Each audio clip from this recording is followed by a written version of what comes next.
అన్న ఇప్పుడే my baby cinema చూసినా అన్న. సినిమా మాత్రం మామూలుగా లేదన్న. అసలు చాలా అంటే చాలా ఎమోషనల్ అయ్యాను నేనైతే. అంటే అసలు ఫస్ట్ హాఫ్ నుంచి క్లైమాక్స్ వరకు ప్రతి ఒక్కరు చాలా అంటే చాలా చాలా బాగా అనిపిస్తది.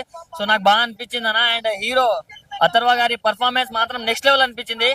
అండ్ ఆ కాన్సెప్ట్ మెయిన్ కాన్సెప్ట్ అంటే ఈ సమాజంలో ఇలాంటివి చాలా జరుగుతున్నాయి. సో దాని నుంచి మనకు అవేర్నెస్ కల్పించడం కోసం అని ఇలా తీయడం చాలా బాగా అనిపించింది.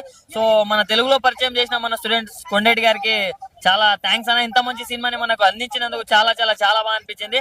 అండ్ క్లైమాక్స్ అయితే అసలు నెక్స్ట్ లెవెల్ అనిపించింది. ఆ ఇంటర్వెల్ బ్యాంక్ కావచ్చు, క్లైమాక్స్ చాలా బాగుంది. అండ్ పెట్టిన ప్రతి రూపాయి వర్త్ వర్మ వర్త్ అనేలా అనిపించింది. సో నేను అయితే ఒక్కడనే వచ్చిన, బట్ ఈవినింగ్ మా ఫ్యామిలీతో చూపిస్తాను. అంత బాగుంది సినిమా. అండ్ ప్రొడక్షన్ వాల్యూస్ కూడా చాలా బాగున్నాయి. డైరెక్టర్ గారు ఇలాంటి స్టోరీస్ ఎంచుకోవడం ఒక అయితే దాన్ని అసలు ఎగ్జిక్యూట్ చేయడం చాలా హైలైట్ అనిపించింది. సో మీరు 100% సక్సెస్ అయ్యారని చెప్పుకోవచ్చు. సో ప్రతి ఒక్కరు వెళ్ళి వాచ్ చేయండి అన్న. Thank you.